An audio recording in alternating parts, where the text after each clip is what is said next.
This podcast is sponsored by Calvary Healing Center, providing quality addiction treatment since 1964. Calvary's full continuum of care works to heal the entire individual, physically, emotionally, and spiritually. They work with patients and families to regain control of their lives and bring long-lasting sobriety that extends beyond their care. Their compassionate team is here to help. If you or somebody you know is interested in learning more, please visit www.calvarycenter.com. Hey everyone, it's Brandon Lee, host of the podcast Escaping Rock Bottom. I have an amazing guest on today. Her name is Leah. She's going to share her experience, strength, and hope in recovery, and she works in recovery, so she's got a sober mind. She's got a lot of wisdom and knowledge to share with us today. Leah, so good to have you here. I'm so happy to be here, Brandon. Okay, so take me back. Just take me back to your childhood. Where were you born and raised, and what was that family dynamic like for you? Right. So I was born and raised in Columbus, Ohio. Grew up in a family of 5. I was the youngest of 3 kids. So I had older brother, older sister, parents married. They've been married for like 35 years. Very, run-of-the-mill, middle-class family. No, nothing crazy happened. My parents weren't drinkers. My siblings weren't drinkers. I wasn't really around it. It was more of a hush-hush. We don't talk about it in this house. It was just a normal childhood. Like there was nothing crazy. It was fun. I have good memories. It was just a country Ohio living. Country girl from Ohio. Yeah. For me, life went off the rails at age 15. I started to abuse cocaine, and that's actually when I became a full-blown sex addict at age 15, Wow. which is so insane for a lot of people to even ever hear, because you're like, how do you even have access to sex at 15? So I grew up in Laguna Beach, California, and that was like the gay mecca in Orange County back in the early 90s. West Hollywood wasn't West Hollywood that it is today. And I was able to walk down the street and get sex at age 15, high on cocaine and sex. Those two went hand in hand for me. Oh, yeah. So when did you start to numb? Like, when did you start to kind of go off the rails as a kid? I didn't have access to drugs and alcohol the way I wanted to until probably about age 15. And that first drink, that first time my parents went out of town and left me home alone, it was like the first time I felt true relief from just feeling so insecure and so less than. And it was like, oh, I can be someone that's fun. I can be someone that everyone likes because I have no inhibitions. And I felt so free. And just for the first time, I felt okay. And that was when I realized I really like drinking. This is good. Gosh, it's unique, because I do like to tell parents, like, if your child's being bullied or you notice that your child might be kind of a loner, especially in like junior high school and high school, you have to be really cautious about what they're doing, because I felt like an outsider.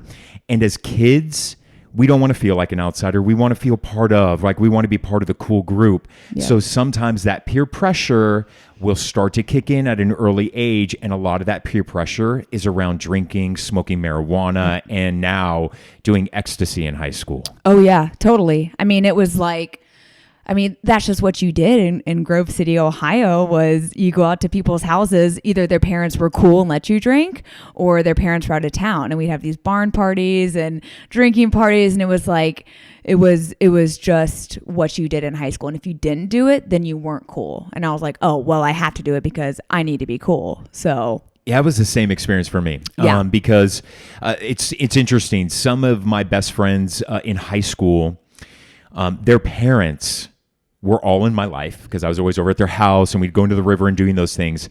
They read my book.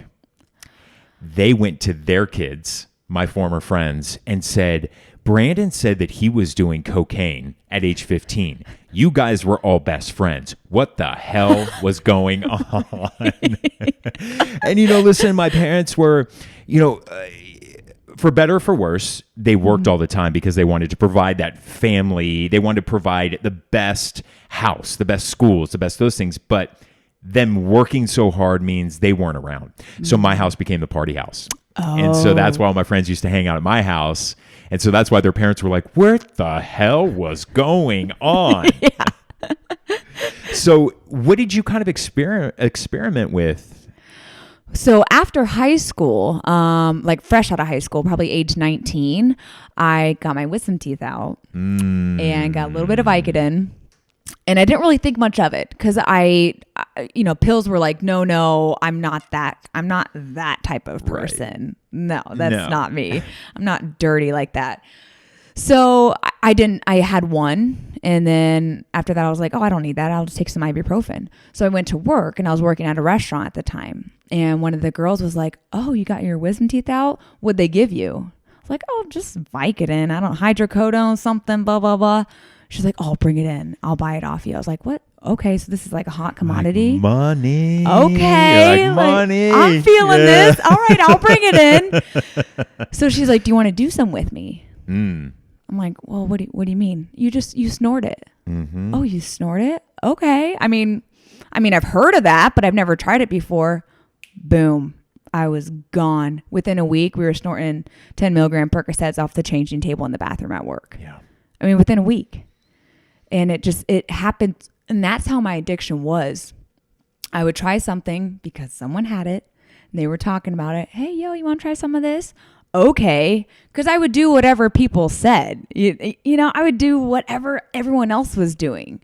And I really, really liked it. And that was better than drinking because I could hide it. It didn't smell. My parents didn't really notice because I could dose it out and control how much I could take and still be awake and still keep my eyes open. And then the other thing is, within my addiction, I had this underlying eating disorder. So that was a huge reason behind using, was getting rid of that fear of eating, fear of my body weight and body image, because when I was high, I had no fear. Yes. And I didn't really want to eat either. So I was like, okay, this is great. I could run for 20 miles, not feel any pain, not get hungry. Like, pills were magic. It was everything I needed. It's interesting you say that because that's reminding me of two instances. I always tell people one of my defects of character is being a chameleon. Especially when I was active in my disease. Yeah. And when I say that being a chameleon, meaning that like, if I'm hanging around with negative people, I will go negative. And that's even currently as me, a sober adult. If I hang out with negative people, I'll start thinking negatively and I'll start, talking shit, if you're around those people. So that's why I avoid that. But as a young adult who was experimenting with drugs, if I'm around a group of people who's doing all these drugs, suddenly I'm doing those drugs because there's nothing wrong with me because everybody around me is doing those same drugs. Oh, yeah. So if we're all doing the same thing, I'm not doing anything wrong, right? It's not until you really step out of that circle that you can kind of look from a bird's eye view down below to say, whoa, not everyone was doing that. You may have thought that in your drug-fueled world, but not everybody was. But the first time I ever did meth was that feeling. Mm-hmm. I remember the first time I hit it, there was a mirror and I was really just staring at myself. And I'm like, I feel like Superman. Mm-hmm. All of that pain, even that inner child pain that I didn't even know existed, I just felt free. I felt like I could do anything I wanted. Oh, yeah. And so you keep chasing that. Yep. And what's funny is, so the pain pills it was my gateway drug. I mean, I didn't start with marijuana. I just skipped right to the pain pills. Like, nobody got time for that. So when that came to a crashing, burning end, when I tried to replicate that high by taking 14 Coracetin HBP, she's like, oh, just take a few of those. You'll feel great. And I was hallucinating and thought I was dying. And my parents had to rush me to the ER and I barfed all over the floor of the ER. I was like, okay, now I feel better. I can go home. Well, then I had a bunch of cocaine, Vicodin, hydrocodone, whatever in my system. My parents were like, what is going on? Right. They had no idea because, like you, the chameleon around my parents, I was a straight A student. I was an athlete. I was, I was the friend that people's moms were like, oh, you should do what Leah does. I was the good example. You know what that is, though? But that is our ability to manipulate even at a young age. Oh, yeah. And I tell people all the time, addicts pretty much have 4 qualities. We are liars, cheaters, thieves, and we are master manipulators. And like, you can be that as a child. Yep. So if you see that your child as a teenager is manipulating the hell out of you, that's a big red flag. Oh, yeah. That's a huge red flag. Oh, yeah. So let me ask you this, like, let's get to your rock bottom, because I want to really talk to you about what life is like today, and you work in the treatment industry, really want to pick your brain at a lot of things that are going on. What did that rock bottom for Leah look like, and how the hell did you get out of it? So really, I mean, that just progressed, right? From age 19 to 21 when I first discovered Adderall. So Adderall was like, it was kind of like your meth, you know? Yeah. It was, that was it. That was my demise. That was the end of my world. That was when I gave everything up for this little orange pill. So I had lost my nursing license. I had lost my nursing job. I moved out to Phoenix for treatment, ended up staying in Phoenix in 2014. So from my first stint in treatment in 2014 until I went back, I went back a couple times, but my last time in treatment was my sobriety date, September 13th, 2016. So between that time, it was, I mean, like I said, I would go from 0 to 100 anytime I did anything. Mm-hmm. There was no slow down button. There was no stopping. There was no, I would give up anything. I know my that feeling. Dignity, I know that feeling. Everything. As long as I had that pill, I was okay. It was so powerful. I cannot even, like, the cravings and the just the obsession more than anything I've ever wanted in my life was that pill. Yeah. So I'd lost everything by the time I went to my last treatment center. And so that last night before I went to treatment, I was squatting in an apartment. My friend had moved out. She's like, you can stay there for a few months. You can just pay me rent. I wasn't going to pay her rent. Okay, sounds good. Electricity was turned off.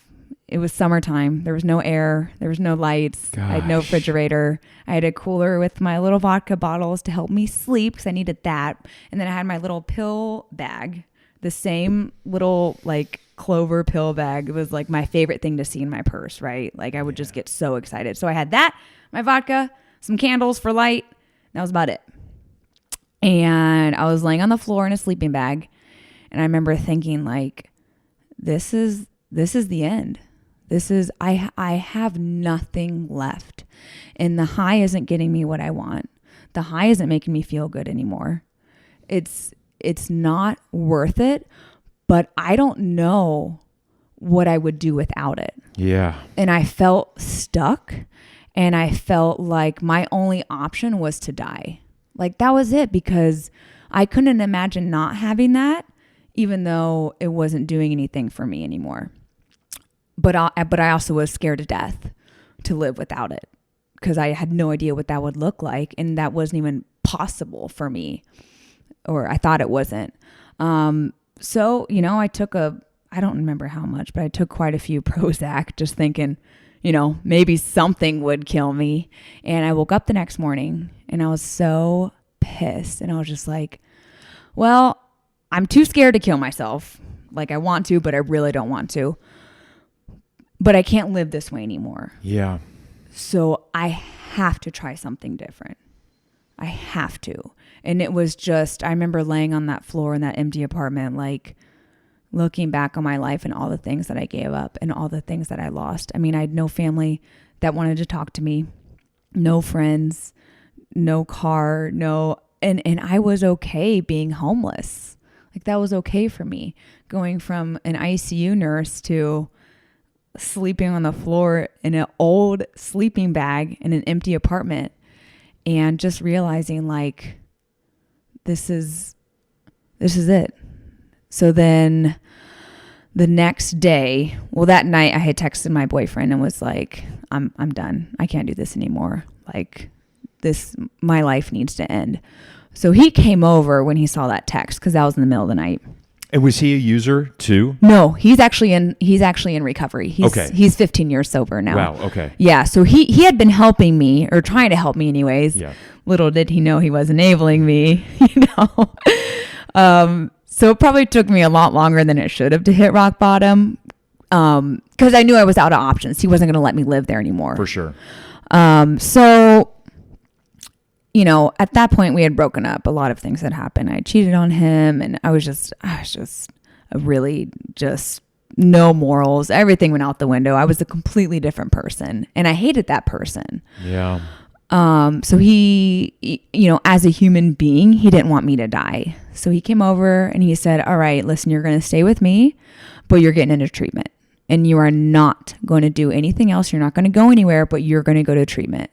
And at that point I was like, all right, whatever. I have no other options. I didn't want to go. I didn't want to get help. I just wanted to die, but I didn't want to kill myself. So I was so stuck, you know? So he talked me into going to Rosewood, which is a eating disorder clinic. And that I really didn't want to go, because that was it. That would have gotten me, that I knew that would get me sober if I fixed that. I knew it. And I didn't know if I was ready. I mean, that was my identity. My whole life was basing my happiness, my value, my worth off of what I looked like, how much I weighed, and if people liked me. That's it. That's very similar to most addicts. Yeah. You know, that's why we numb. Yep. You know, it's that fear. We live out of fear. We live out of insecurity. Oh, yeah. And to not feel those things, we numb ourselves. It's similar to this analogy that I love to use. It's like when you're out the night before and you're driving and you're going to the bars, you're going to the restaurants, whatever you're doing, clubs, and you're with your friends and you're in your car and you're like blasting the music. You're like, yeah, we're jamming out. Like we're listening to hip hop and rock music, da da da. Park the car. We go back to the house. We go to bed.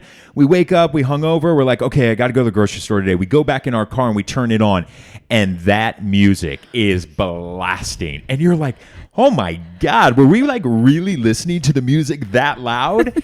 It's chaos. Mm-hmm. So it's like the chaos when you're out drinking and drugging, yet it's not going to feel as chaotic because you're high. Mm-hmm. But guess what? When you sober up, that chaos is just as loud and sometimes even louder, that you feel it's uncontrollable. It's unmanageable. Oh, yeah. Oh, I love that analogy. That is awesome. That's so, like, you feel all those horrible feelings and that anxiety and that turmoil, and then you feel it when you're raw and sober, and probably coming down too. So you feel even lower than you normally do. For sure. Right? You're So like all that serotonin flushed out with that ecstasy pill. Yeah. I mean, it's just so true. Oh yeah. So do you eventually go to treatment and you eventually maintain some sobriety, right? Yeah. Yep, that was it. That treatment center by day 3. So day 1 and 2, I was calling my boyfriend, come pick me up. I hate it here. This is not where I need to be. Of course. It's not for me. Still Everyone else here is crazy. Still manipulating. Well, I am manipulating myself too. For sure. Thinking I don't need to be there. Thinking I'm different than these girls. Like I don't have a feeding tube. I'm fine. Every addict does that. We go into we can go into a meeting. We go everywhere. We're like, I'm not as bad as you. I don't like these people. These are not my people. Oh yeah. That's what we do. Totally. Comparison. Yeah. Like that's what kept me out of the rooms and out of treatment for so long. Was thinking, well, I still have a job. I still have a career. And then I would lose that and have a new excuse. Well, I still have a car. I still have a house. Lose that, have a new excuse. I still have some income. I still have stuff to sell. Like my standards kept going down and down, and I was okay with it. Right. So I did end up staying. Okay. Because he wouldn't come pick me up, and I was out in Wickenburg. Like, what am I going to do? Hitchhike home on a cow? I had no options. I'm like, some people fine. would. Like some people I would. was pretty close to running, but they wouldn't let me keep my tennis shoes. So yeah, there you go, barefoot. That's like me. That's like me. I'd overdosed twice in 2 weeks at my rock bottom, and that first overdose on life support, I eventually came to, and they're like, Brandon, we got to perform brain surgery on you. You have bleeding in your brain, but you've had to come out of a coma before we could go in. And I looked at the doctor. I'm like, yo, doc, can you hear me? And he's like, huh? And I'm like, can you hear me? Am I making sense to you? And he goes, okay, what? And I'm like, I'm getting the hell out of here. You ain't doing brain surgery on me. Unplug. I literally took all those wires, whatever, those suction cups, those stickers. I went, I said, give me my clothes. And they're like, the nurse goes, Brandon, you didn't come here with any clothes.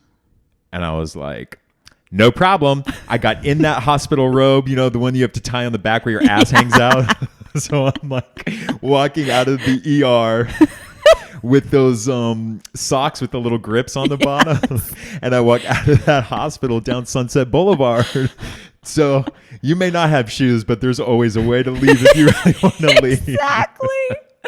Oh, that's but it's insane, right? I mean, it's just, oh yeah, it's just the level of insanity. Oh, total that we can all insanity. laugh about now because it's funny now that we're alive to tell it. Right. I really want to get into this part because you did go to treatment multiple times. Yeah. Do you know how many times at like treatment centers or? Yes, 4 inpatient and probably about 5 or 6 IOPs. Okay, because this is the important message that I want to pick your brain about. Because I'm of a belief that there's a lot of parents out there, or a lot of people who say like, man, I've gone to treatment 15, 16, 17 times.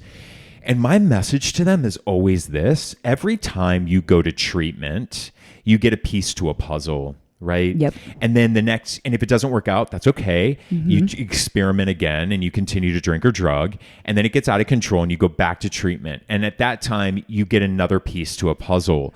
And so for some people, they only need 2 pieces and it makes a clear picture of what sobriety can look like. Some people it's just like, I need 1,000 pieces in order to make this puzzle look fun. I'm like, that's cool. Like, that's cool. Yeah. But each time it's creating a better picture. And so I tell these people, I'm like, I don't care if it's taken you 20 times. Like, eventually those pieces will come together and it'll create a beautiful picture of what your life can look like. Oh, yeah. And so it's one of the reasons why I'm not a big believer of continuous sobriety, because I believe that if you have 6 or 7 years and you relapse, you don't lose that experience of 6 or 7 years. Nope. You don't lose all those pieces of the puzzle to start over. You just continue on to put it together. Yeah. Oh, I absolutely agree. Absolutely.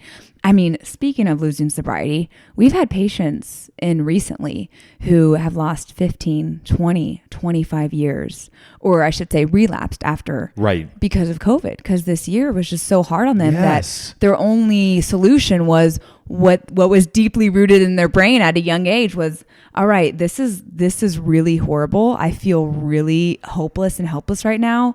Why not drink? And you get a case of the fuckets. Once that happens, it's over. I love that you just said that. That's always my red flag for me. And I tell everyone, if you start to say these 2 words, it's a red flag. Fuck it. Mm-hmm. That's my red flag. Mm-hmm. That I either need a therapy session real bad, or I need to reach out to somebody. Yep. It's the fuck it's. And 100%. And I love that you're bringing up the pandemic, because the reality is we have seen, I believe it's 160%, I'll say over 150%, an increase of overdose in just during the pandemic than the year prior to. And I tell people, I'm like, of course you did. Yeah. You know, like, it's okay. Yeah. Let's rid yourself of that shame. Of course you relapse. Of course you drink again. Mm-hmm. Because the opposite of addiction is connection. Mm-hmm. And the pandemic has forced us to remove that connection. Mm-hmm. Well, of course you did. And it's okay. Yeah. Because you're back. Yep. And that's all that matters. 100%. It is all that matters. And I think so much of some of the 12-step rooms, that word continuous, when somebody relapses, they feel they have to start back on day 1. And they're not at day 1. Mm-mm. When you tell somebody you have to start over from the beginning, I immediately go back to me on a coma on life support. Mm-hmm. And I don't want to ever think that again. Like, I know what it's just too overwhelming. Mm-hmm. So then I won't go back. Right. You know, I don't want to go back then. Yeah. I want to go back to the rooms, or I don't want to try recovery again. Yeah. You don't lose all of that, Leah. No. Nope, not at all. And that's what I tell every patient that comes in, and they're just a mess. Like, absolutely the lowest low. And you can tell that they're just hurting so bad. And I just want to take their pain and be like, listen, this is just more experience. This is just another part of your journey. This is another part of your story. You didn't lose those 20 years. You didn't lose anything. You made a mistake. You had a little hiccup. Now you're going to learn from it. You're here. You made it through. You're alive. Now you're going to learn what went wrong. What could I have done differently? What's going to work in the future? Like, it's just another learning experience. And this is what I love because you work at Calvary Healing Center, and I just have a big heart for Calvary. I think they do just an incredible job with people. And you work at intake. What's your role there? Well, I'm a night shift charge nurse, but I do a lot of admissions. You do a lot of admissions. I love doing admissions. And you guys do detox as well. Yes, 24/7. 24/7. 365. So to our viewers and our listeners, Leah sees people at their rock bottom on a daily basis. And how cool is it? Like, I mean, listen, if I were at my rock bottom, trust me, I would love to have Leah be like, Brandon, it's going to be okay. I want Leah's energy. Like, I want that positive outlook. So Leah works in recovery. So like, if you go to treatment, you'd be dealing with people like Leah, who's like full of life and experience. And this is what's going to lead me to this next kind of topic.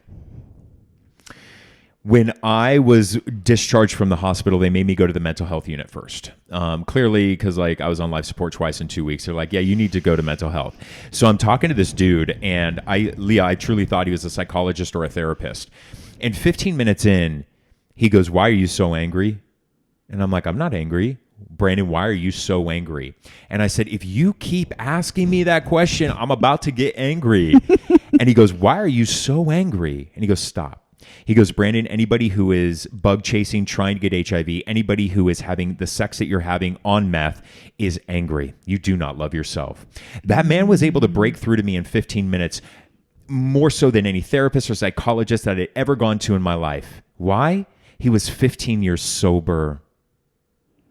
And that's what I love about a place like Calvary, because a majority of the people who work at Calvary are recovered addicts. Yep. Because we have this innate ability. You cannot fool us. You cannot pull the wool over our eyes. We can see right through your bullshit, and we can see you. Not only can we see you through your bullshit, but we have a level of empathy that most people cannot. Oh, yeah. And that's a huge strength for people like you in your field. Huge. It is like, I've been getting goosebumps this whole time.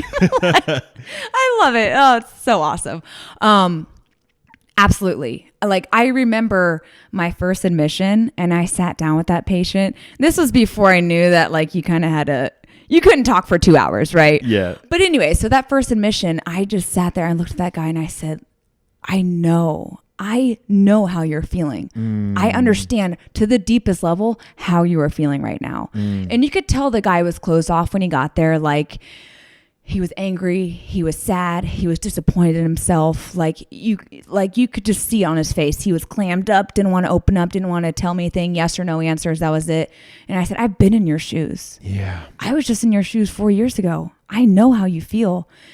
And his shoulders dropped. Yes. And he was like, oh my gosh, thank you.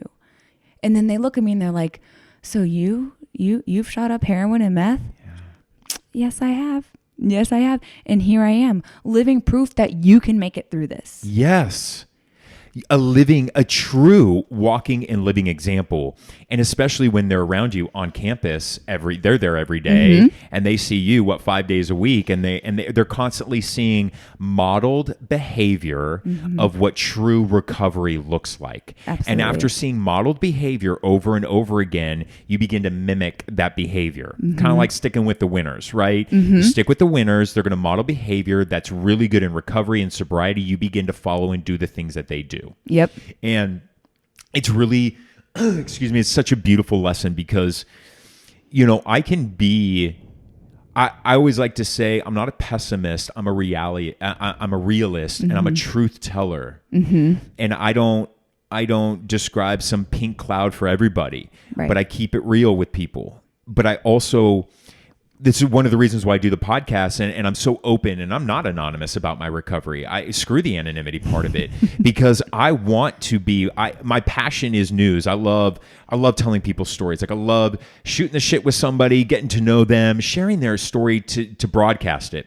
That's my passion, but my purpose is to use this platform to spread a message of hope, to reach a larger audience, to let that person who is suffering in silence right now, Leah, know that they are not alone. I see you, I get you, and I understand you, and I know where you're at. But what I want you to do is focus on my life today, not the man I used to be. You can see it, observe it, to know it, and have knowledge about it, but judge me by the man I am today. Because if you think that I'm just lucky, If you think that everything was just handed to me, you are wrong. You are wrong. I have worked for this, but you can have this too with really hard work. I just got an Instagram direct message. If I had my phone next to me, I'd read it to you. So I'm going to summarize it, paraphrase it. She sent me this DM and she goes, Brandon, I've been watching you on the news for the last year. And I feel so guilty that what I'm about to tell you, she goes, because I always looked at you as some guy with all this white privilege who's never had a bump in the road and has no life experience. She goes, I just saw your book and I just read it. And I want to apologize. You are living proof. Never judge a book by its cover. She goes, seeing all the damage that was done to you as a child and seeing where you're at now, I have so much more respect for you. Yeah. You know? And so the life lesson is like, well, I told her, I said, I'm grateful that you at least decided to discover the book about me, because that's the last thing I ever want is anybody thinking that Brandon Lee is some example of just privilege, that I've never gone through shit in my life and that I'm just sitting there on the anchor desk, you know, like with this great job. I'm like, oh my God, like, what am I doing wrong? Like, I couldn't be more open in public about my story in my life. What I want people to understand is that never judge somebody without getting to know them and getting to know their story. Yep. Because a lot of people will cover up too, and they'll put on this fake facade, and you know, they'll try to put on this level of perfection, but that's not truly what's going on at all. No, it's not. It's so funny seeing like the patient's faces change when I tell them, when I drop a little comment here and there, like, oh yeah, I know. Like, I had a detox with no medications because I didn't go to a detox. And they were like, wait, what?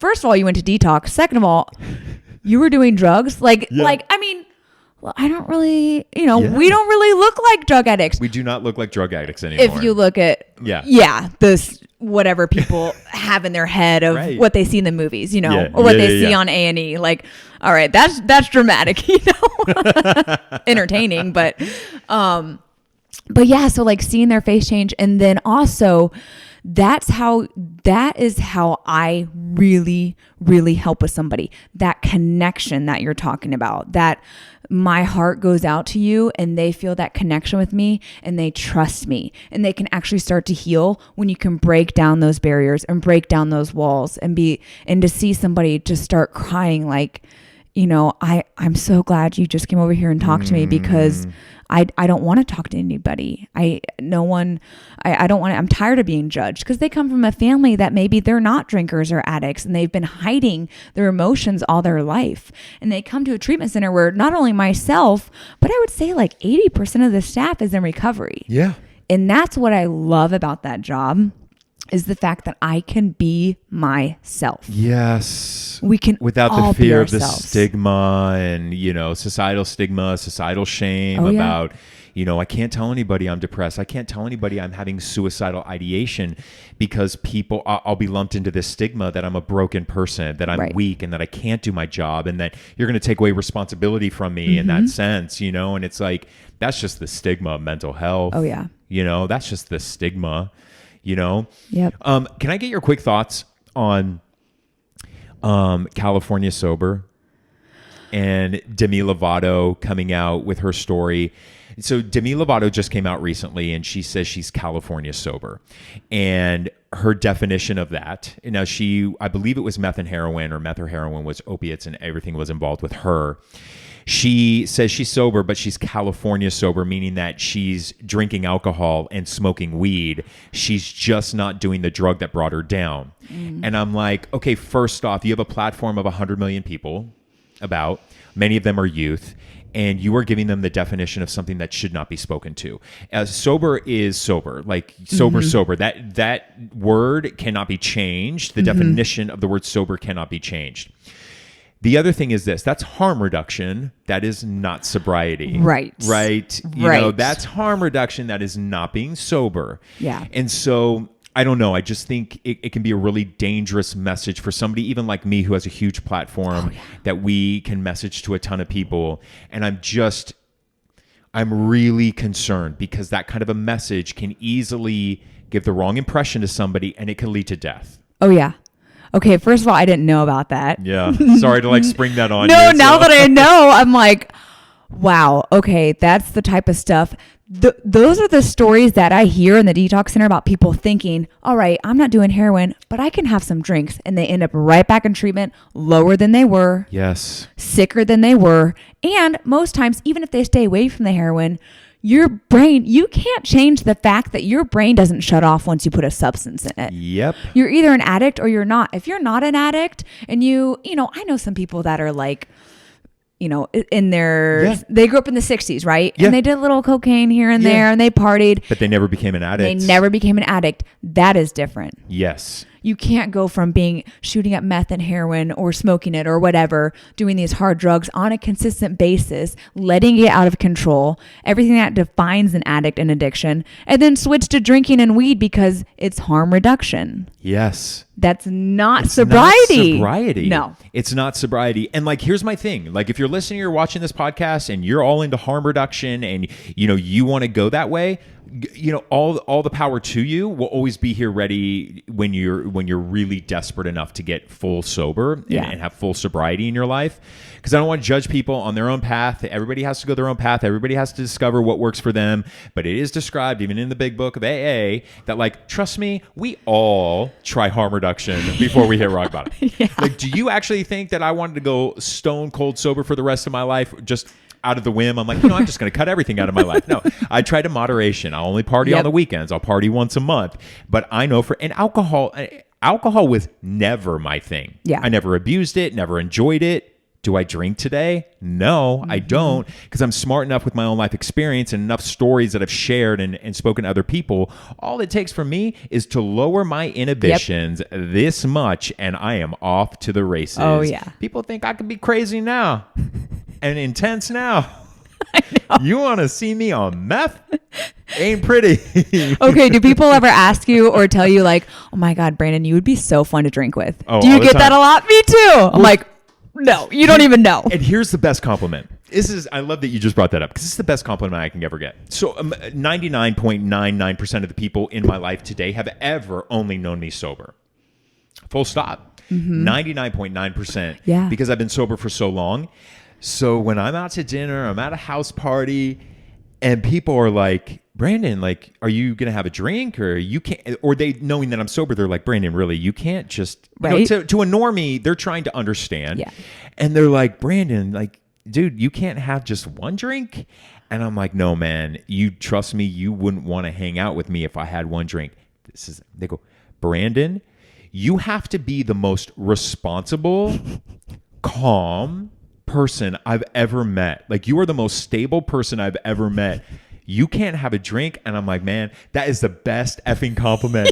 Yes. I'm like, it's working. Sobriety's working in my life. If that is their description of me now, calm, got my shit together, respectful. I'm like, you wouldn't want to know me like 15 years ago, dude. Like, cause those are three words that would never be used to describe me. Oh no. Isn't that is so funny you said that. That is so true. I worked in a brewery my first 4 years of sobriety. People think I'm nuts for doing that. I'm like, well, kind of like you. Yeah, when I drank as an alcoholic, but I wouldn't go out of my way to like go, For sure. It's not a trigger for me nowadays. That's why, like you, I can go hang out at bars with friends. I can go to house parties. That does not trigger me. Yeah. And that's when you know that, I mean, when you're done, you're done. Yeah. Now you have to maintain it, of course. And it takes work. It takes work. Daily work. Absolutely. But as long as you're doing that daily work, you shouldn't go out to a bar and be like, oh man, I want to drink really bad. 100%. Something's wrong if you're doing that. 100%. Yep, absolutely. And I'm a firm believer that when you love yourself, you will never harm yourself. So I always, that's my daily check-in. Do I love myself today? Yeah. Do I love myself today? Can I look at myself in the mirror for 3 full minutes? And do I like the reflection? Or do I look away?